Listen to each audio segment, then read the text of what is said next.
Olá, seja bem-vindo mais uma vez ao TronoCast. É muito bom ter você aqui com a gente. Estamos aqui na conferência Ressurgência CTPI 2024, conversando, conhecendo uma galera muito legal, com grandes experiências, conversas muito inspiradoras, motivadoras e a nossa alegria por você estar aí com a gente, acompanhando algumas dessas conversas.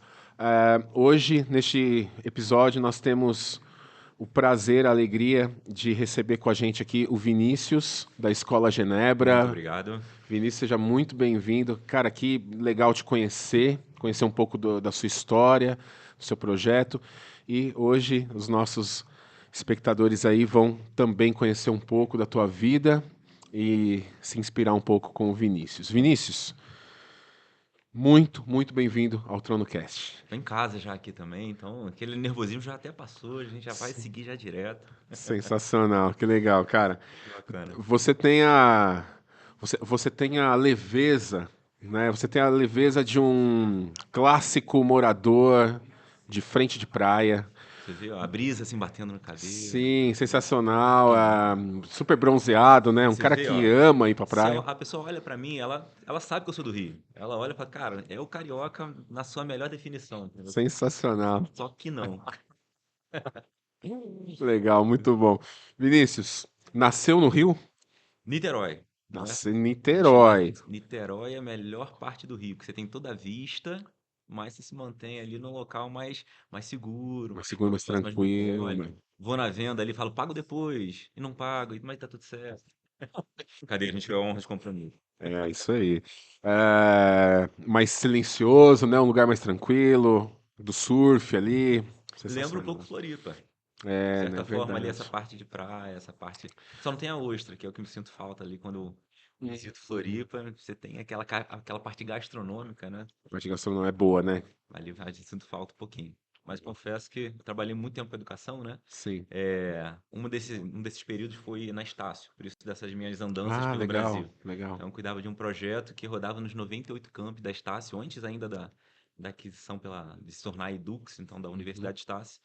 Então, eu brinco que trabalhava-se muito, mas comia-se muito também. E isso fez com que eu carregasse até hoje as memórias de todas as minhas andanças comigo, assim, entranhadas, Carrega, assim. né? Eu Carrega literalmente literalmente. entranhei as memórias das viagens de Que cada parte legal. do Brasil Que comigo. bacana. A Estácio é bem forte lá mesmo.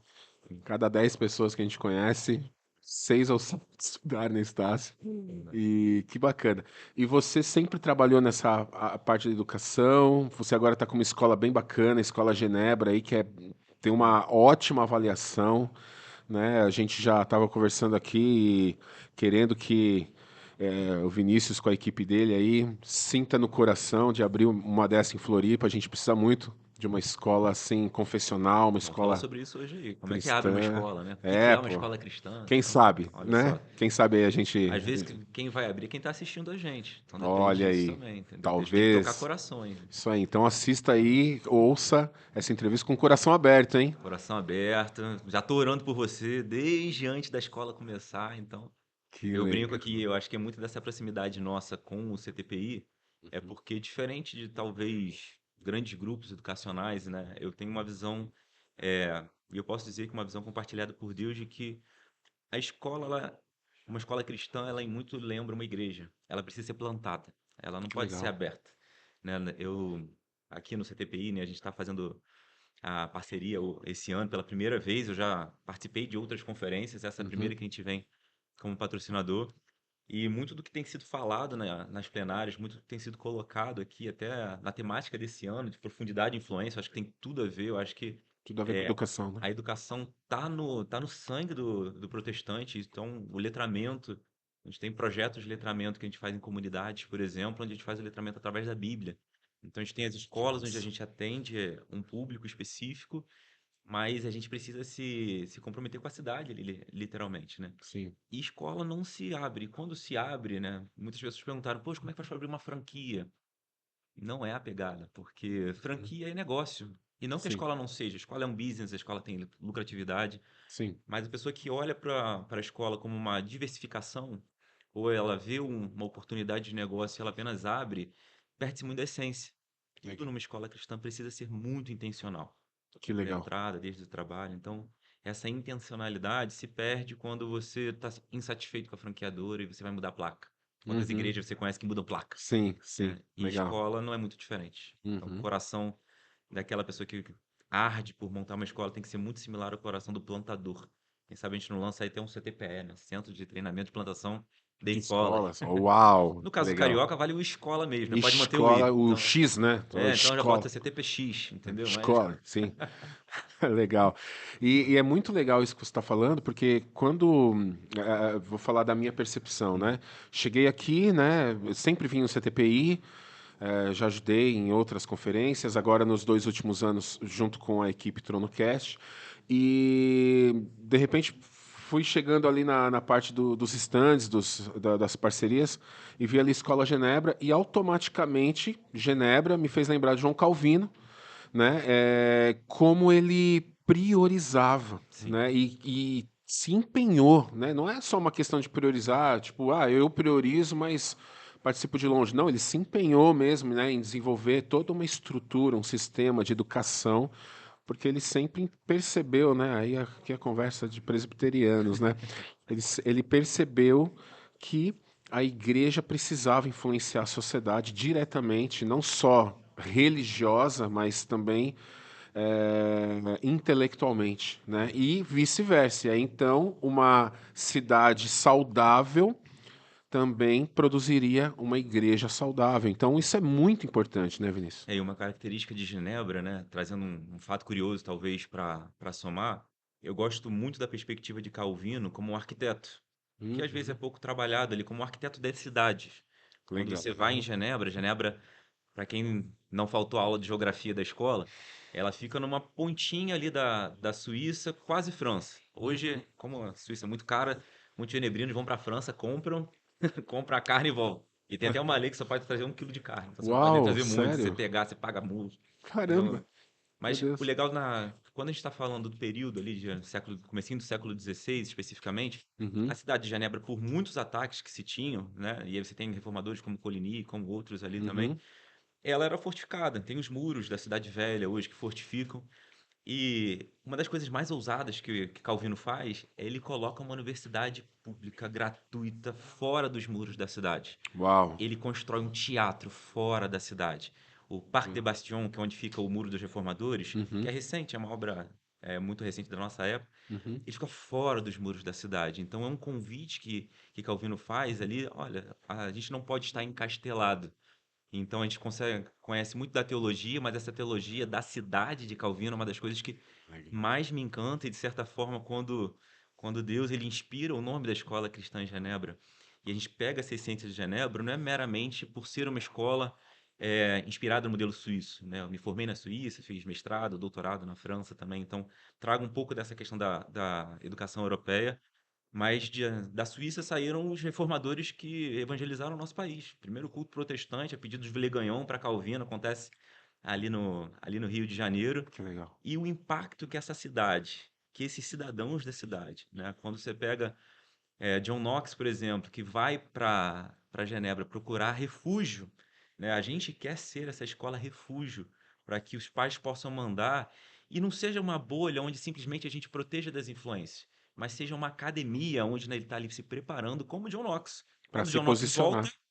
ele volta e faz uma revolução no país dele. Então, Sensacional. essa é uma visão assim que a gente forme até a missão institucional da escola, Sim. formar os futuros reformadores da fé e da sociedade. Uau, Esse impacto legal. social mesmo. Sim, com certeza. Porque realmente a gente vive. Acho que o ser humano, o cristão, ele muitas vezes é tentado a isso, né? A viver a bolha, Sim. né? A bolha é muito tranquila, né? Mas na verdade a igreja existe realmente para ser luz na cidade. E esse argumento eu escuto de muitos pais às vezes, né? Ah, mas eu fico com receio de botar meu filho no colégio cristão porque é uma bolha. Tá? É curioso a gente pensar o que Jesus fez na infância dele até os 30 anos, basicamente, né? Uhum. É, a dinâmica da bolha, eu gosto de pôr uma outra perspectiva. Imagina que seu filho, ele saiu da UTI e você deixou ele brincar na piscina de bolinha do shopping center. Algum pai, em sã consciência, faria isso? Você não faz isso, você protege o seu filho. Sim.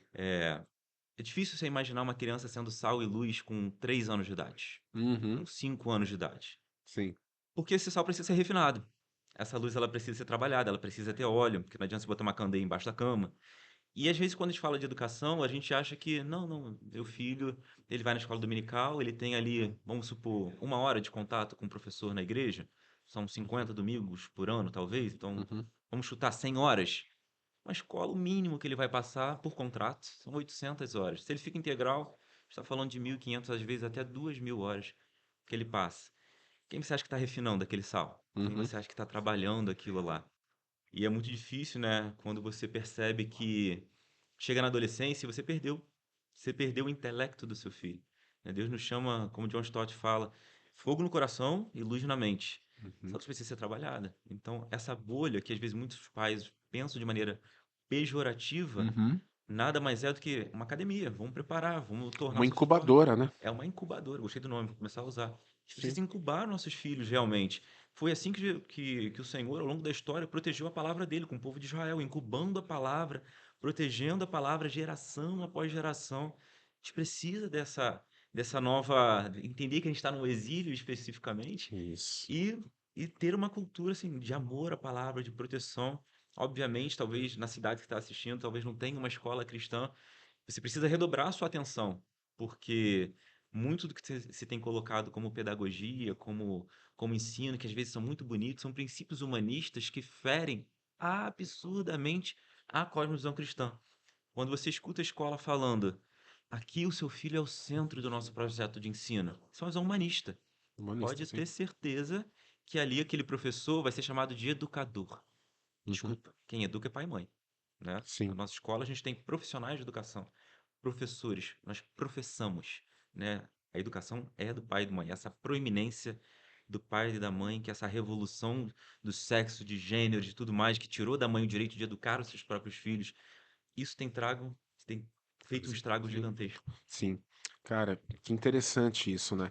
Quando a gente olha para o Evangelho, a gente percebe exatamente isso, né? Jesus, ele escolhe os discípulos Sim. e ele diz assim: não saiam da cidade, Uhum. fiquem comigo, fiquem por aqui, tal, tal. E aí os discípulos até têm essa percepção assim: a missão dele é só para os de casa, É. né? Mas ele está capacitando eles. Sim. E aí quando ele ressuscita, agora vocês vão para todas as nações, todos os povos e ensinem o que eu ensinei para vocês, né? Que é exatamente essa ideia da incubadora, né? Os filhos, os discípulos, os alunos ficam incubados, não saiam daqui, né? Até vocês aprenderem tudo, até vocês entenderem a essência, né? E agora que vocês entenderam, que vocês viram, provaram, vão, né? Que é o que o John Knox fez, né? O país dele nunca saiu do coração dele. Isso é muito, muito importante. Que massa, Vinícius. Que conversa boa. Que É. conversa boa. Confesso que eu tô te ouvindo e tô pensando na minha filha. Tô olhando e falando assim, cara, Quantos anos tem seu filho? 7 anos. 7 aninhos, uma idade boa. Começou a primeira série, escola estadual, né? Uhum. Aquela coisa, né? Que Animada? sim, super animada, mas aquela realidade, né? Não tem Dia dos Pais, não tem Dia das Mães, não tem, né? Porque o Sim. ensino estadual tem que caminhar, né, nessa visão, né, moderna. E eu tô te ouvindo e me inspirando e penso assim, cara, minha filha precisa viver isso. Cara, e olha que interessante, né? A gente começa a perceber de que quando a gente está falando de Dia dos Pais e Dia das Mães, é muito fácil você fazer um discurso de exceção. E você fala assim: não, não tem Dia dos Pais porque tem aquela criança que não tem pai e ela fica mal. Quantos por cento isso representa numa totalidade? Uhum. Uma vez uma mãe falou isso pra mim, falou: "Olha, eu tô muito preocupado porque na sua escola tem Dia dos Pais, Dia das Mães, inclusive daqui a 2 semanas vai ter o Dia das Avós. A gente celebra Que legal. a importância da figura da avó, do avô. Eu fui evangelizado, toda a minha família foi evangelizada pela minha avó, por exemplo. Então, Dona Nilza ali, bisavó, inclusive faleceu, tem 2 semanas com 99 anos, então Olha, glória a Deus que por benção. isso, uma vida de exemplo. E aí você tira, e a mãe falou assim: Vinícius, mas eu sou mãe solo, ou seja, inseminação artificial, não tem pai, nunca vai saber quem é o pai, não se trata nem de um falecimento.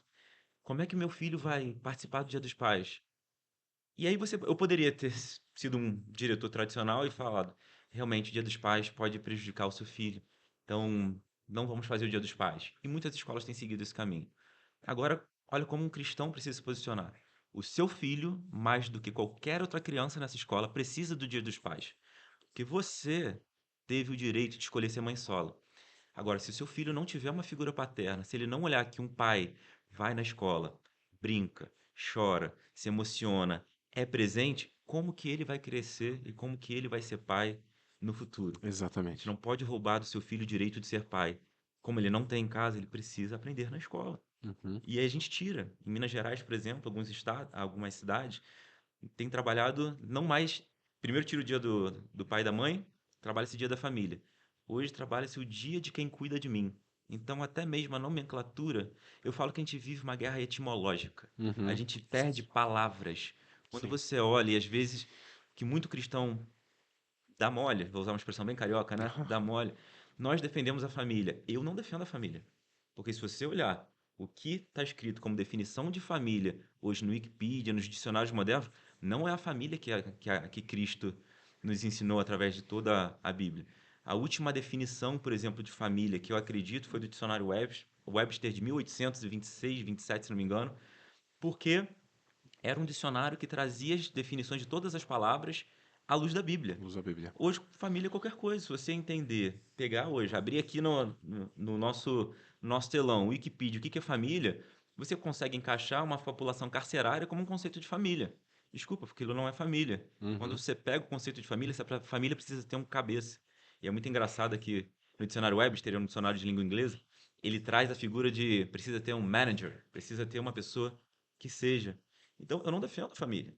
Eu Uhum. defendo a família que a Bíblia nos ensina. Então, essa Sim. guerra etimológica, dia dos pais, dia das mães, dia da família, dia de quem cuida de mim, olha que perigo. Às vezes a pessoa que cuida da criança é um abusador. Sim. E uma em cada 20 crianças são abusadas sexualmente no Brasil hoje. Se eu tenho uma escola com, vamos supor, 1.000 alunos, eu tenho 200, perdão, eu tenho um número significativo de crianças que precisam de proteção. Uma em cada 20. Então a gente precisa estar atento e procurar para poder ajudar. Nossa visão tem que ser intencional em todos os momentos. Dia dos pais, dia das mães, por exemplo, não pode abrir mão. Uma escola cristã que abre mão disso, ela não entendeu o que é o cristianismo. É outro evangelho, é outro Sim. cristianismo. Que legal, Mas Vinícius. você pode pleitear por isso também. Algo que muitos pais que são da rede Hum. pública, por exemplo, eles não eles desconhecem é que toda escola, para que ela possa existir, Hum. ela precisa ter um documento no Brasil que se chama Projeto Político Pedagógico. Toda escola faz política. Política, mais uma vez, etimologicamente, vem da polis, né? Então da cidade. Então toda escola é um ser político. A escola deve ser uma instituição apartidária, ou suprapartidária, dependendo de como Uhum. você queira entender. Então Sim. a gente está acima dessa divisão de governos, mas a gente tem uma proposta de entregar um cidadão. É importante que os pais que estão nos assistindo, que você leia qual é o projeto político da sua escola. Por quê? Esse projeto político tem que ser cumprido. Que legal. Ali tem que estar. Tem Dia dos Pais, porque às vezes ele tem 30 anos que não é atualizado. E se você repara que sua escola está fazendo, às vezes, uma atividade de identidade de gênero, que Uhum. você não concorda, está colocando o seu filho de 3 anos para pintar a unha, isso é caso real. Você tem que observar se aquilo está na proposta política pedagógica. Se não tiver, você vai na Secretaria de Educação e denuncia. Por Sim. quê? Porque o que você contratou, mesmo num cenário público, ou seja, aquilo que você acreditou de projeto de sociedade, Uhum. precisa estar vinculado ao que você acredita. A escola pertence à cidade. Não é igual uma padaria que eu faço a minha receita de pãozinho e compra Uhum. quem quer. A Sim. escola pertence à cidade, de certa forma. Eu tenho uma autorização do Estado para ser escola e não faço do meu jeito. Então, por isso que o Estado participa. Poxa, que legal, Vinícius, te ouvir. E quando na tua vida, Vinícius, tu sentiu essa vocação de trabalhar, de se empenhar no ensino? Hoje, hoje tu faz parte de um grupo, né, que promove a Escola Genebra, que é uma escola referência, né, eh, de confissão protestante, com uma estrutura muito bacana. Hoje a Escola Genebra está em Hoje a gente está basicamente na cidade de Niterói, porque nós somos uma rede muito pequena, né? A gente começou em 2020 para 2021. A gente tem Uhum. 4 unidades. Esse ano de 2024 a gente teve uma. A gente começou um projeto aqui no interior de São Paulo também, que a gente está avaliando. Então, inicialmente a gente optou por mais estruturação. Tem outras redes que cresceram muito mais rápido, por exemplo. Uhum. Mas a gente optou por centralizar, por estruturar, pensar material didático, Legal. capacitação e formação de professores também. Hoje todos os nossos professores são cristãos, por exemplo. Que Então legal. isso é um ponto bacana que, se a gente tiver tempo, eu gostaria de compartilhar até para que outras escolas cristãs Sim. possam fazer isso, né? Você trabalhar só na placa não Uhum. traz isso. Sim. E acredito que o que é bacana compartilhar, assim, eu sempre fui muito pegado à educação desde que eu era pré-adolescente, adolescente, né? Sempre envolvido com escola dominical. Uhum. Então a igreja ela é um Que grande celeiro legal. de talentos, de certa Sim, com forma. certeza. E eu me lembro, assim, foram alguns cliques na minha vida que Deus foi pontuando ali. Um dos primeiros, antes mesmo de eu casar, né? Eu tô com a minha esposa aí, a gente tá junto há quase 18 anos, né? São 12 anos de casamento, basicamente. Então, Que te legal. engano a idade. Tem um tempinho de chão aí. Viu? Pois é. Se eu tiver errado, não sei se são 12 ou 13, então me perdoa, minha esposa. Há 12 ou 13 anos aí de casado, vai fazer agora em dezembro. É, primeira vez eu era professor de escola dominical, já estava com uma turminha, numa comunidade muito pequena, é, 60, 70 membros ali, tinham uns 10 adolescentes, e era basicamente o mesmo grupo de adolescentes que eu era o líder da juventude, não era tão grande assim, né? Então, um pequeno grupo praticamente de jovens. Sim. E eu fui acompanhando eles desde os seus 8, 9, 10 anos. E um dia, uma dessas meninas que eu dava aula já há um tempo, a gente falando uma aula sobre o Espírito Santo, sobre a importância do cuidado com o templo, ela mostrou as marcas de corte no braço dela. Como estava naquela época da baleia azul, não sei se você lembra desse fenômeno que existiu, Lembro. né? Nossa. Então, e aquilo foi muito chocante para mim, porque eu me vi despreparado como professor de igreja para lidar com suicídio na infância, para lidar com suicídio na pré-adolescência. E aquilo me levou para um outro aspecto de falar assim, cara, como é que eu me preparo? Como é que eu não vi? Eu dou aula para ela há anos. Como é que eu não percebi o que ela estava passando ao ponto de estar atentando contra a própria vida? E quando a gente se repara com uma realidade de suicídio, você olha, isso é dado do Ministério da Educação, da Ministério da Saúde do Brasil, o dado que eu vou citar é de 2011 2011 até 2019. Então eu gosto de citar esse dado que é antes da pandemia, então a gente tem uma visão. Um dos públicos em que, da faixas etárias que o suicídio mais cresceu no Brasil foi entre 5 e 9 anos. Meu Deus. 5 e 9 anos. E aí, eu não consigo não comparar, por exemplo, com o crescimento do construtivismo, com outras metodologias muito em que o aluno é o centro. E quando o aluno é o centro, a criança é o centro, ela não tem fatos de consequência. Essa Uhum. menina se cortava para ter senso de pertencimento, porque as outras amigas se cortavam. Como é que eu deixo ela conduzir a própria vida dela? Né? O aluno, talvez a parte etimológica, aluno não significa sem luz. Isso é um equívoco. Né? O aluno é aquele que se amamenta, aquele que está em processo de aleitamento, basicamente. Uhum. Então, o aluno está bebendo de alguma fonte. Essa é a proposta. Por isso que eu gosto do nome aluno mesmo. Uhum. Então, não gosto de estudante, porque estudante também fica meio neutro, né? Então, aluno, aluna. Ah, Então eu gosto muito dessa sim. nomenclatura. Então essa questão do suicídio, aí eu procurei o CVV, fui voluntário durante um tempo, então aquilo começou a entender um pouco mais a temática do suicídio. A gente entrando agora em Setembro Amarelo é um projeto fixo que a gente tem na nossa escola, onde a gente trabalha a prevenção à depressão, à ansiedade. Então a Uhum. gente não entra direto com a pauta do suicídio com 7 aninhos, por exemplo, Sim. para que a gente não desperte determinadas curiosidades, então tudo com muita sabedoria. E obviamente, assim, o grande martelo de Deus ali de que efetivamente eu precisava avançar e dedicar minha vida foi quando eu trabalhava com educação superior. E aí minha filha nasceu, e aí eu rodava o Brasil inteiro dando palestra dentro das universidades para a questão de mudança de cultura. Então eu falava muito sobre hospitalidade, sobre atendimento, eu falava com pós-doutor, e eu vi a tendência da educação, esse humanismo muito grande. E por eu ter tido uma experiência de educação europeia, eu queria muito que minha filha tivesse acesso à melhor educação possível.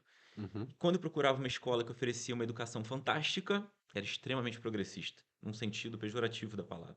Uhum. Quando eu procurava uma escola cristã, é, ou não era efetivamente uma escola cristã, porque ela nasceu cristã, mas já estava décadas ali e perdeu um pouco da essência, Uhum. ou às vezes era uma visão muito só comunitária, muito só social, e às vezes não consegue oferecer um bom programa bilíngue, não consegue preparar bem para os vestibulares ou para isso. E eu falo, poxa, será que eu vou ter que escolher entre cristianismo e excelência? E a visão dos reformadores, o que nos trazem é, se é para Deus, tem que ser com excelência. E Genebra, né? O exercício lá suíço, ele mostra muito pra gente que vou fazer um chocolate, tem que ser o melhor chocolate. Vou fazer um relógio, tem que ser o melhor relógio. Vou fazer uma escola, tem que ser a melhor escola. Essa é a pegada do protestante. Então, ali, quando vem minha filha, e aí eu começo efetivamente uma jornada ali buscando. Aí eu trabalhei em vários segmentos de educação, educação superior, educação básica, educação técnica. Trabalhei em escolas, fundei escolas, além de Genebra, eu tenho outras escolas Que também que eu já bacana. fundei, que eu já vendi. Então, isso foi amadurecendo muito, né? Uhum. E depois a história de como o Genebra surgiu, aí é um podcast só disso aí. Que legal. E que inspiradora a tua história. E tu falou, se a gente tivesse um tempinho para conversar aí sobre a questão dos professores, né? Uhum. Temos esse tempo, eu acho Vamos. essencial, porque assim, eu acho que isso também é relevante para as famílias, né? Sim, Ah, pais, mães, líderes de igrejas, eu acho que esse tipo de informação, ela abre os nossos olhos para muita sim, coisa. com certeza. Quando a gente estava fazendo o exercício aqui da abertura da escola aqui no interior de São Paulo, eu lembro que eu conversava com os pastores, as pessoas olhavam para a nossa escola lá no Rio e falavam: Poxa, que fantástico, mas como é que você vai achar os professores? Como é que você vai selecionar os professores? E eu dava uma resposta que eu percebia na cara de quem ouvia, que parecia que eu estava sendo demagogo, estava evadindo da resposta, que era: o ministério é de Deus. É Deus quem envia os trabalhadores para a seara. Certo. Então, o grande problema é que às vezes a gente perde, antes do professor, normalmente as escolas fazem concessões na parte do administrativo. Então, você tem ali um coordenador que não é cristão. Se esse coordenador não é cristão e faz um bom trabalho, ele Uhum. vai entender que o professor de matemática também pode dar uma boa aula de matemática sem necessariamente ser cristão. Sim. E aí você vai limitando toda a confessionalidade da escola, às vezes, para uma aula de Bíblia, uma aula de religião, ou a famosa aula de ensino religioso, que é algo que a Escola Cristã de Genebra não faz. A gente não tem aula de ensino religioso dentro do nosso currículo. Que legal. A Escola Cristã de Genebra não tem cultinho toda semana, igual Uhum. 99% das escolas. Sim. Por que que a gente não faz isso?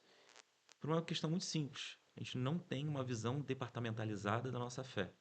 Ou a gente vive para Cristo, ou a gente não vive para Cristo. Uhum. Ou é uma escola cristã em todos os momentos, ou não é uma escola cristã em momento nenhum, mesmo que você tenha um momento cristão. Sim. Então, não, tudo bem, então a gente vai passar para aula de ensino religioso. A aula de ensino religioso hoje, pela Base Nacional Curricular Comum, regida pela LDB, que é Lei de Diretrizes e Bases, Uhum. ela diz o que tem que ser dado ali dentro da aula de religião, que virou agora aula de religiões.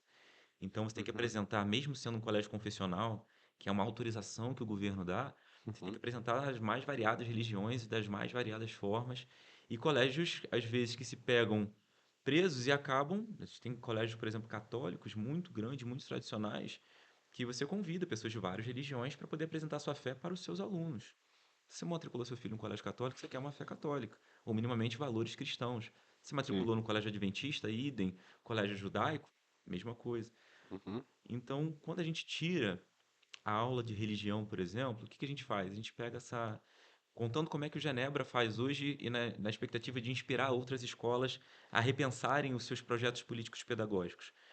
A gente tira essa aula de religião e a gente, que normalmente são de 50 minutos, e divide ao longo da semana. Então, todos os dias nós temos o nosso Bible Time, que é um momento de devocional. Uhum. O cristianismo se faz no dia a dia, é no hábito, não é GG. em um momento. Sim. Então a criança já teve a ministração de ensino religioso no domingo, na igreja dela, Sim. na confissão de fé que aquela igreja professa, na visão ministerial daquela denominação. Uhum. Então o que me compete como escola é ajudar a família a cultivar essa fé ao longo da semana. Quem Uhum. aplica a devocional? Professor, ora. Por que eu vou Sim. contratar um pastor para fazer isso?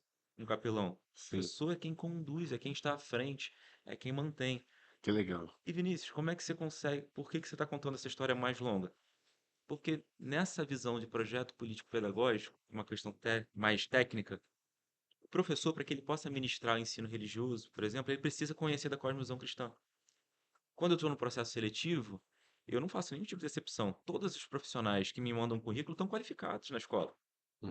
Não tem um checkbox. É crente, não é crente. Agora, ele vai chegar.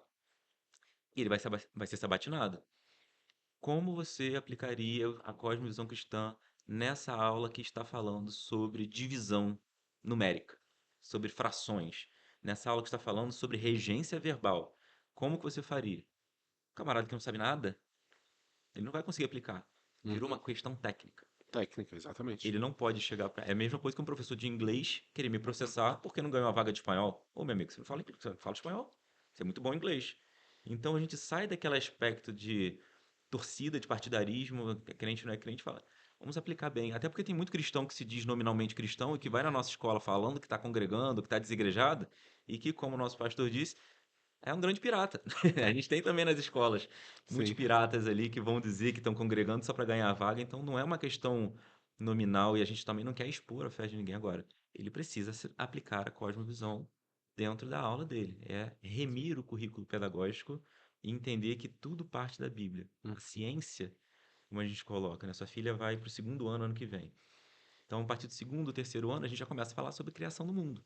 Uhum. E é muito fácil fazer isso se você especificamente faz corandeu, se você faz dentro de uma visão bíblica, por quê? Você tem que ensinar teoria. O que é uma teoria? O que é um dogma? Uhum. Teoria é teoria. Dentro da nossa teoria criacionismo, que é o que nós cremos, existem várias linhas. Então, nem Uhum. os criacionistas entre si concordam Uhum. qual é a forma exata com que Deus criou todas as Ninguém coisas. tava lá, né? Ninguém estava lá. Então, é muito tranquilo eu chegar para sua filha e ensinar o evolucionismo como teoria, Uhum. ensinar design inteligente como teoria e Uhum. falar, nós cremos nisso, mas vai cair na prova Charles Darwin.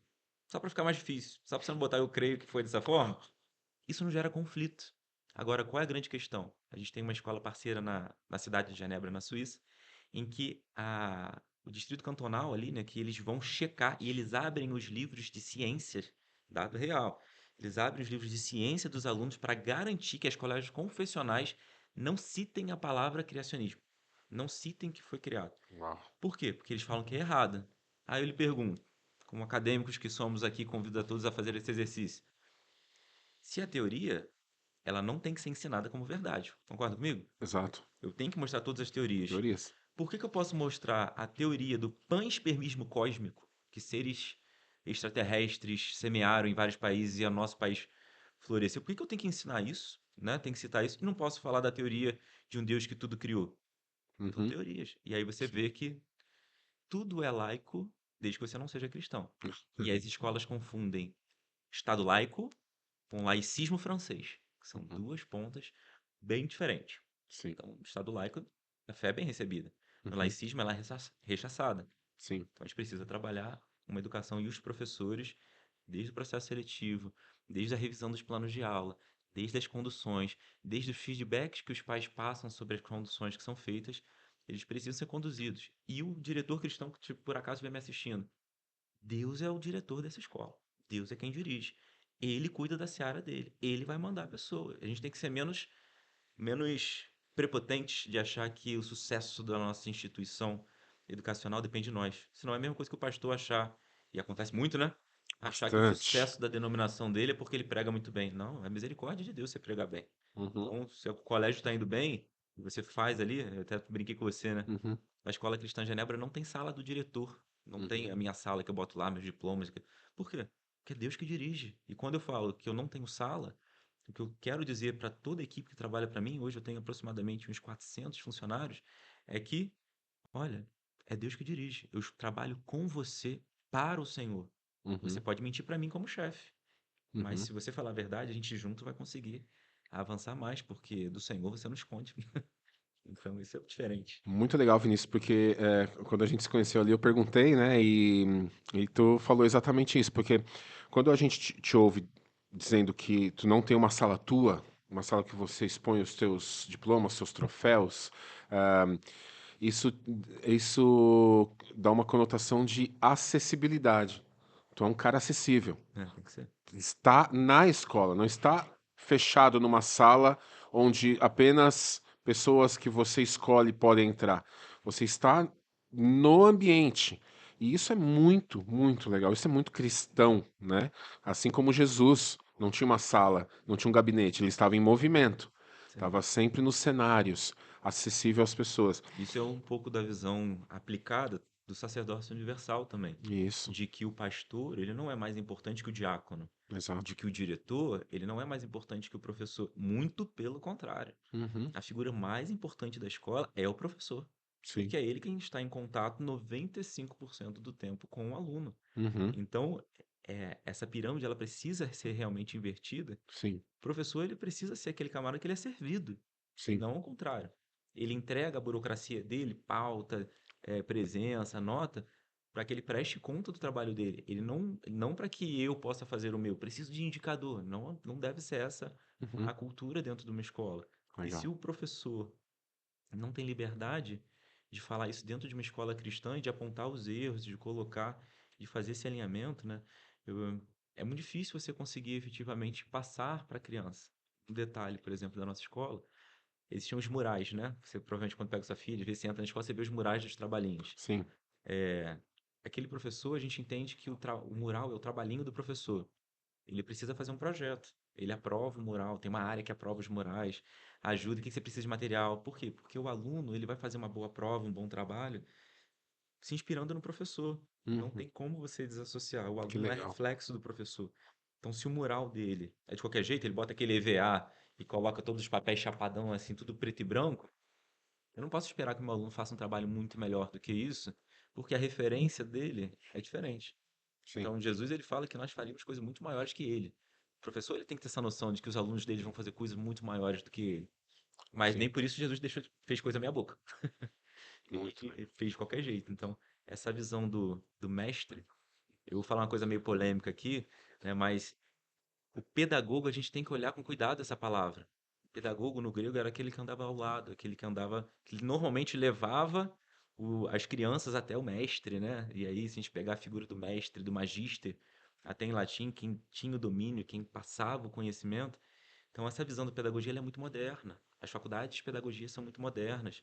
E o pior, as faculdades de pedagogia falam de pedagogos modernos. Quando você vai olhar Vygotsky, Piaget, Maria Montessori, Celestine Freinet, a gente está falando de uma galera contemporânea aí de 100, 150 anos atrás. O que aconteceu? Como é que a sociedade chegou até onde chegou nesses milhares de anos? E tudo que a escola fala sobre, vamos falar sobre Piaget. Hum. E você pega muito colégio cristão que se baseia em socio-interacionismo. Que perigo!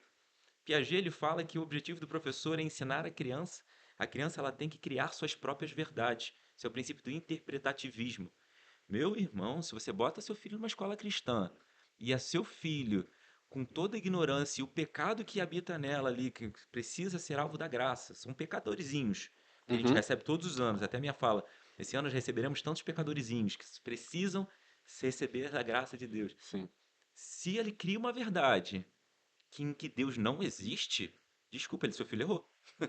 A gente tem que apontar para. Ele não pode criar a verdade dele. Sim. Agora, tem várias formas de você fazer isso. Com certeza. Formas lúdicas, formas de brincados. O boné que o Ricardo estava usando aqui na conferência, que está escrito Corandeu, ele foi um projeto nosso de Páscoa. O Que que legal. a gente fez? A gente trabalhou o princípio de que, mediante o sacrifício de Cristo, mediante o sangue de Jesus, hoje nós podemos viver diante de Deus, porque Deus enxerga o sangue dele sobre a nossa vida. Então, o que a gente brincava com uma criança de 7 anos? Quando você botar o boné, lembra-se que você vive diante de Deus. Tudo que acontece do boné para baixo é diante de Deus. No ano passado, a gente fez uma Que legal. havaiana personalizada bem carioca, né? Aham. E aí estava escrito lá, Walking with Jesus. Quando você vestir seu chinelinho, sair, lembra que, mediante o sacrifício de Jesus, ele agora anda com você todos os dias. Você Que legal. caminha em graça. Tudo intencional. Então, eu preciso conduzir a criança nesse caminho e essa criança precisa ter uma referência, ele precisa ter um mestre.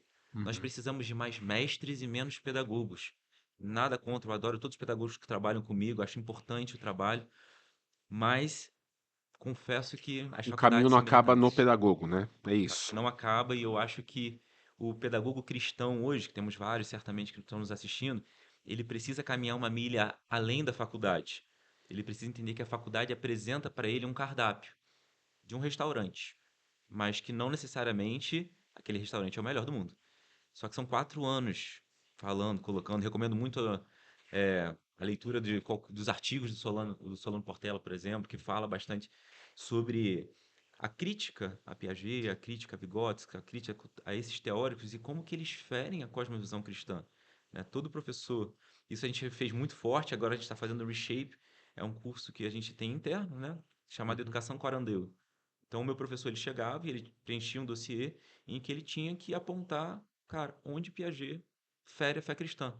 Piaget ele foi um grande teórico. Ele era biólogo, deixou estudos muito bacanas. A gente tem aspectos da nossa metodologia que a gente pesca ali de Piaget. Quando a gente olha os estágios, a epistemologia de Piaget, a gente observa ela, os estágios da criança. Agora, quando você pega, por exemplo, os 4 estágios de desenvolvimento que Piaget vai citar da criança, sensório motor, pré-operatório, operatório concreto, operatório formal, você consegue lembrar que quando você vai observar o trivium e a maneira como a educação clássica propõe o crescimento daquela criança, você tem a fase gramatical, que normalmente vai até uns 10 anos. Opa, conversa um pouquinho com a epistemologia. Você tem a fase retórica, você tem a fase dialética. Cada momento desse é importante. Quando você começa a olhar para a criança, e eu gosto muito da analogia da biblioteca. Imagina que seu filho foi numa biblioteca e ele tem que fazer uma pesquisa. Chegou para sua filha e falou: Filha, nós vamos para Groenlândia. Vamos montar a mala. Aí você deixa sua filha lá na sua casa. Só que a biblioteca da sua casa não fala nada da Groenlândia. Você vai deixar sua filha montar a mala dela sozinha? Tem Não, como? Ela jamais. vai botar biquíni, vai botar o quê? Então você orienta. Essa primeira fase é a fase em que a gente monta as bibliotecas de saberes da criança. É aquela fase que a criança é uma esponjinha. Não é a fase que a criança ela tem que ser uma atora do conhecimento, no sentido de que ela tem que propor o que nós vamos fazer hoje, o que nós vamos estudar hoje, porque ela é limitada nos poucos conhecimentos dela. Então, as contribuições dela, gente, o que vocês querem fazer hoje? Vamos estudar sobre a Lua. Ah, legal, dá para você fazer um baita estudo. Esse professor não pode estudar sobre a Lua o ano inteiro. Então ele tem que Sim. propor, não, hoje a gente não vai estudar sobre a Lua, a gente vai estudar sobre Vênus. E aí você vai aumentando esse repertório. Você vai trabalhando a gramática da ciência, a gramática da matemática, a gramática da língua Legal. portuguesa. E aí chega num período que quando sua filha tem acervo, aí entra na fase lógica. E aí você começa a trabalhar a interdisciplinaridade. Filha, se a gente for para Groenlândia, que roupa você vai usar? Groenlândia, eu sei que o clima é frio. São duas áreas diferentes. Geografia, né? Pegou ali a parte do clima. Opa, agora tem que ver o modus ali, como é que eles se vestem. E aí ela começa a tomar decisões melhores. E depois para defender aquilo, que entra na fase mais dialética. Pai, você não pode ir com essa roupa, você tem que ir com aquela outra roupa. Porque ela tem conhecimento, ela soube como é que se reflete, e agora ela fala. A Legal. gente criou uma geração de crianças que discutem, não debatem. A Uhum. gente criou uma geração de crianças que faltam com respeito, não argumentam. Ela quer porque ela quer. E pais fracos, né? Você adultiza crianças, e quando você adultiza a criança e dá para ela poderes que ela não poderia ter, né? Você infantiliza os pais. Uhum. Porque o que você está fazendo é nivelando. Eu estou trazendo a criança para o mesmo nível que eu. E para isso, você tem que descer ao mesmo nível do que a criança. Tem momentos para isso. A gente não pode confundir ferramenta com metodologia. A Uhum. própria Maria Montessori, mãe, né, do construtivismo, né? Ela fala que a liberdade vem com responsabilidades.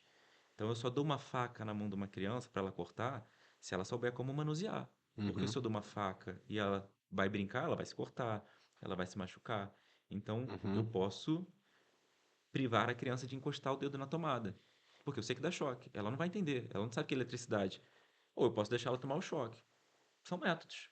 Dos dois, ela não vai encostar. Então, a forma com que a gente vai trabalhando, a gente precisa remir um pouco disso.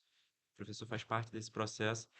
E, como eu gosto muito de dizer, o diretor cristão, ele precisa sempre se apegar à Bíblia.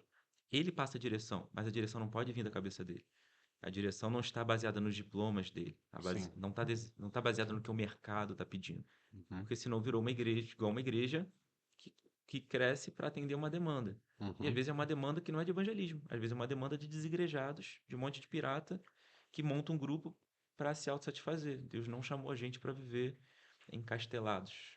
Em momentos, sim, de fortalecimento, mas chamou a gente para que a gente viva, para que a gente vá para a cidade, dentro de todos os textos. Tem um que eu gosto muito que fala sobre que a paz da cidade é refletida em ver as crianças brincando nas praças, meninos e meninas que brincam, está lá em Isaías. Então, e a paz do Senhor será tão grande que os meninos e as meninas brincarão nas praças da cidade. Então, a gente vai caminhando nessa, Legal. nessa visão mesmo. Tô falando muito, hein? Muito legal, Vinícius. Meu Deus, a gente ficaria aqui a tarde toda ouvindo. Inspirador. E eu acho que tudo isso que a gente está conversando tem muito a ver, né, com o tema aqui da conferência. sobre a profundidade e influência na missão no exílio, porque Sim. realmente a gente está conversando sobre um movimento, né, um esforço de ter uma escola numa terra que vive a identidade do exílio mesmo, né? Com todas essas influências, com todas as ideologias, né, que a gente tem conversado aqui. Para acabar, Vinícius, né, encerrar essa conversa, que, Porque meu acabar ela Deus, não acaba, né? Você tem que acabar ela não encerrar acaba, mesmo. mas para dar um pause aqui, né, que, nossa, ficaria, como eu disse, ficaria horas aqui conversando. Principalmente como pai aí, a gente entra em umas demandas mais pessoais. Tá? Sensacional, depois vamos marcar uma consultoria aqui de professor com educador. Ó, Já tá peguei. começando a pegar. É. Para a gente terminar, na sua opinião, né, como um cristão protestante que trabalha, né, diretamente nessa área da educação, como que a igreja, e quando eu falo igreja, estou falando das pessoas, né, Sim. as famílias, ela pode ser mais relevante na cultura do exílio, realizar essa missão e alcançar o coração da, da cultura do exílio sem gerar como a gente disse, né? Gerando debate, não discussão, Sim. gerando crescimento, edificação e não ataque, né? Como, na sua opinião, a gente pode gerar essa missão intencional no exílio? Eu vou falar de uma forma, não me entenda mal, mas a gente tem que parar de olhar a igreja como playground de crente. Né? Até trava-língua Uau! aqui. Né? Aham. A igreja não é playground. A igreja não é um ambiente em que você vai lá satisfazer as suas vontades sentimentais. Por que que eu estou falando isso? Quando eu olho para a igreja na Europa hoje, e eu visito algumas igrejas são chamadas igrejas de etnia, eu entro às vezes numa igreja de latino, brasileiro, parece que eu estou num culto quando eu era criança, da década de 90. Aquele culto que o fogo desce, aquela coisa maravilhosa. Só que quando eu olho para os adolescentes, eles estão do lado de fora, no celular, falando francês. Você não sabe o que está acontecendo.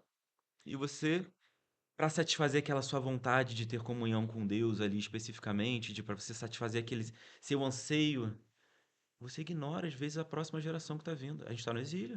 A gente tem que tomar conta da próxima geração. Uhum. Se a gente não observar o pastor hoje, que é um pastor plantador, ou às vezes o pastor que já está 20 anos à frente, e não tem gabinete com o líder do departamento infantil, cara, ele pode estar deixando uma próxima geração à margem, né? Eu congreguei em igrejas em que eu brincava que parecia que eu estava no céu.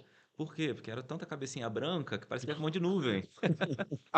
Então, a gente precisa pensar na próxima geração Sim. de forma intencional. O que estão colocando? Normalmente eu vou para anualmente eu vou para Genebra algumas vezes e eu gosto de ter uma participação nas igrejas locais lá. Tem uma especificamente que eu vou. Aí eu sempre dou uma aula de apologética ali, mas é uma aula invertida, ou seja, eu nunca preparo nada, pego um tema ali específico e vou vendo quais são as dúvidas que estão trazendo. E aí uma vez uma menina, ela era filha de brasileira, mas já morava lá há muito tempo, ela estava nessa escola em Genebra, mas ela estudava na França. Certo. E ela veio com, a menina devia ter uns 11 anos, mais ou menos. E ela veio, ela não entendia por que que a mulher tinha que ser submissa ao homem. E aquilo, para ela, extremamente feminista com 11 anos, né? Uau. E ela não e quando ela me perguntou, a líder, que é uma amiga minha, né, que eu gosto, uma amiga assim de correspondência, né? Ela repreendeu a menina. Já falei que tem que orar sobre isso. Não tem que orar sobre isso. Deus também remiu o intelecto. A gente tem que responder. A gente precisa trabalhar essa informação, porque ela está compartilhando com a gente uma dúvida. Por que que a Uhum. mulher não pode ser a cabeça do lar? Por que que a mulher. Isso, porque ofende. O suíço, o que ele aprende basicamente. Me perdoe se eu estou fazendo um recorte às vezes, você mora na Suíça. Se eu estou fazendo um recorte muito específico das pessoas que eu conheço. Não estou reduzindo todo mundo a um grupo. Mas quando você vai ali no Museu da Reforma Protestante, do lado da Catedral do Calvino, que fez todo um reshape, agora tá bonitão. Você entra na primeira sala, você tem um oi, eu sou a Reforma. A segunda sala é uma sala toda vermelha, simbolizando o sangue e as guerras. Aí a curadoria, né, e essa é uma visão muito particular minha. A curadoria do Museu da Reforma Protestante foi feita talvez por um pessoal suíço realmente que tem essa visão de que a reforma separou a Suíça. A Suíça é um povo muito unido, um povo muito de Uhum. paz, né? Você tem lá a confissão helvética lá, você tem essa união. E o protestantismo, ele é visto por muitos suíços como a religião que rachou a Suíça, a religião que quebrou isso. E isso é aprendido. O protestantismo trouxe guerra. E essa segunda sala do Museu da Reforma, toda em vermelho, falando das mortes, falando das perseguições, falando de tudo que isso teve, isso vai entrando na idiosincrasia daquele jovem Uhum. que às vezes é estrangeiro, em terra estranha, né? Estou Sim. falando de um cenário de uma criança brasileira na Suíça, mas a gente pode falar da nossa aqui, porque as nossas salas de aula não estão muito distantes. O cristianismo, ele pega episódios como Cruzada, como tudo mais, ai, matou muito. E Mao Tse Tung matou quantos? E Gengis Khan matou quantos? O homem é mau, não é? A culpa não está no cristianismo, a culpa está na maldade humana. O Sim. cristianismo é a solução, Deus veio solucionar um problema. Exato. Então, essa questão da igreja, a intencionalidade de você efetivamente acompanhar as lideranças locais. Obviamente, se tem uma escola cristã próxima, é uma bênção. Agora, por que não o pastor montar grupos de trabalho ali para pensar escola? Não precisa ser uma escola formal, mas voltar com as escolas bíblicas de férias, Uhum. voltar com propostas às vezes menores, né? A Uhum. gente desenvolveu dentro da nossa escola uma metodologia de alfabetização pela Bíblia através do método fônico, onde a gente pega crianças da rede pública entre 7 a 10 anos mais ou menos, que já deveriam saber ler e escrever, mas que pelas deficiências da rede pública não conseguem lograr esse êxito. Então a gente faz todo um trabalho a partir da Bíblia. É A de Adão, B de Bíblia, C de Cristo. E Legal. aí a gente vai trabalhando. É um projeto que está franqueado. Então, assim, qualquer igreja hoje, se você é líder de departamento infantil, se você é professor, você quer começar um projeto de educação dentro da sua célula, o voluntário não precisa ser professor formado, a gente capacita Legal. esse voluntário, a gente faz isso de forma centralizada, você vai participar de uma turma. Então, é importante que a temática da educação, não estou falando proselitismo da minha escola, mas que a educação foi isso que nos levou a letrar a humanidade. O advento do protestantismo, ele avança com o advento do letramento junto, né? Uhum. Se os católicos, eles criam a ordem como jesuítas, eles vão abrindo escolas, foi muito inspirado pelo movimento da Contra-Reforma, depois de tudo aquilo que a gente vem falando do Sim. acesso às escrituras. Então, o protestante hoje, que entende que educação é outra pauta, ou que, não, não vou falar disso não, a gente está focando aqui na nossa comunidade, e a próxima geração? Estamos no Uhum. exílio. É a próxima geração que vai sair do exílio, né? Se Deus quiser, eu estou Sim. usando uma referência, então, Uhum. eles vão conhecer o nosso Deus, ou eles vão se referir ao nosso Deus como o Deus dos nossos pais? É Sim. o Deus dele. Deus não tem neto, Deus tem filho. Os Sim. nossos filhos, e aí eu encerro com uma última frase, que é uma frase que é, para mim, marca muito, né? Hoje, né, a minha oração é para que o meu filho, para que os seus filhos, para que os nossos filhos sejam nossos irmãos em Cristo. Amém. É para isso que a gente trabalha. Uau. Não é para que eles fiquem debaixo da nossa. Eles serão nossos irmãos na eternidade. Eles não responderão a nós na eternidade. Eles são herança do Senhor. O tempo nosso, nós estamos tendo o privilégio de ser pais e ser mães, mas eles serão nossos irmãos. E que Amém. tristeza vai ser a gente ver que talvez o nosso filho não é nosso irmão em Cristo. Uhum. Então, que essa visão da eternidade não seja perdida. A educação, ela não é um período de 15 anos. A gente está preparando as crianças para a eternidade. E Legal. trazer a eternidade para a igreja é importante. Muito bom. Nossa, Vinícius, É, muito bom. Muito bom. glória a Deus. E para quem quiser conversar um pouco mais, conhecer a escola, a proposta, de repente, né, a gente conversou no começo, alguém aqui sentiu no coração de olhar e dizer, quero fazer parte disso, vamos abrir uma escola dessa aqui no Amém, glória a Sul, Deus. vamos abrir uma escola dessa em algum lugar. Como que a galera faz para te encontrar, suas redes sociais da escola? Como que faz para conversar contigo? Cara, hoje é muito simples. Hoje tem o Instagram da escola, que eu recomendo que vocês sigam. Lá tem várias. Tem todo o nosso dia a dia, é @Escola Genebra, então bem simples. Ali você vai encontrar meu Instagram, mas normalmente eu que respondo os inbox ali. Então você Que pode mandar legal. por lá mesmo, pode pedir meu telefone é franqueado. Uhum. Então é meu telefone é WhatsApp mesmo, às vezes eu demoro pelo volume, mas é só um número, então eu faço questão de responder todo mundo. E promova eventos, às vezes, na sua denominação local. Comece esse debate. Vai ser um prazer visitar, às vezes, ir lá comer uma ostra com vocês lá no sul de vez Poxa, em quando. o E convite fazer já uma está escola de feito. paz, fazer, às vezes, uma conferência de professores cristãos ali na sua Que cidade. legal. E eu levo, dentro do processo da Escola de Genebra, não vou me alongar mais, mas foram 7 anos procurando espaço. Foram Putz, 7 anos ali entrando, assinando contrato e era passada a perna. E aí você ia para lá meu quando você Deus. achava que ia fechar e tomava negativa da prefeitura. Uhum, Deus tem tempo dele. uhum, Aprove o Senhor que a Escola de Genebra abrisse no meio da pandemia, quando tudo estava dando errado. uhum. Né? Eu tinha acabado de ter meu filho recém-nascido tinha falecido, estava na pior crise Meu financeira da minha Deus. vida, a pandemia mundial, e aí o Senhor falou: "É agora que eu vou fazer". Porque Uhum, talvez se ele tivesse feito antes, eu ia achar que foi eu. Eu ia uhum. achar que o mérito teria sido meu. Mas ele faz de uma forma para que a gente perceba que o mérito não é nosso. Então, se você tem esse desejo, se isso arde no seu coração de alguma forma, quero te colocar no mesmo papel que eu, de que não seremos nós que faremos, mas será Deus através de nós. E que Legal. você possa ser usado, esteja sensível à voz do Senhor e naquilo que eu puder servir, não às vezes para levar uma escola a Genebra, porque às vezes sua cidade é muito pequena, né? Mas para que a gente possa montar um projeto autoral, né? Para Uhum. que a gente possa montar, eu possa te conectar com a ACS, com a Associação Cristã de Escolas, que tem cursos sobre como abrir escolas.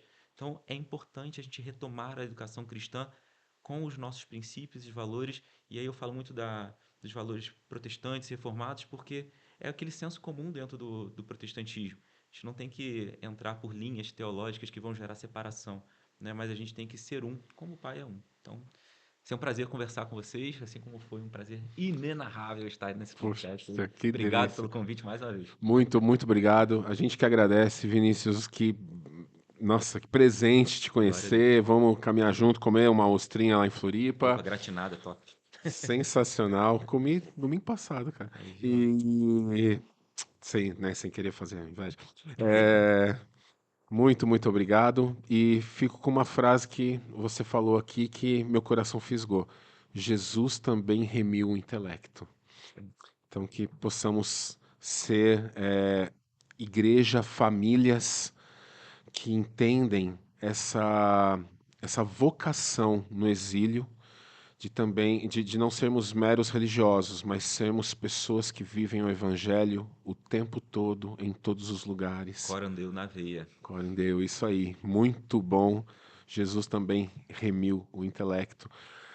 Nossa gratidão a você que assistiu esse episódio, conheceu um pouco o Vinícius. Entre em contato, adicione siga a Escola Genebra nas redes sociais, se conecte com o Vinícius, com essa galera. Seja bênção aí na sua família, na região, na sua igreja, na sua cidade. Muito, muito obrigado. Se esse conteúdo foi relevante para você, por favor, compartilhe com outras pessoas, compartilhe com pessoas que você sabe, que você conhece, que trabalham com ensino, que têm filhos. Eu acho que esse conteúdo é muito importante e disruptivo para todas as pessoas, todas as famílias. Deus te abençoe. Fique com Deus. Até a próxima.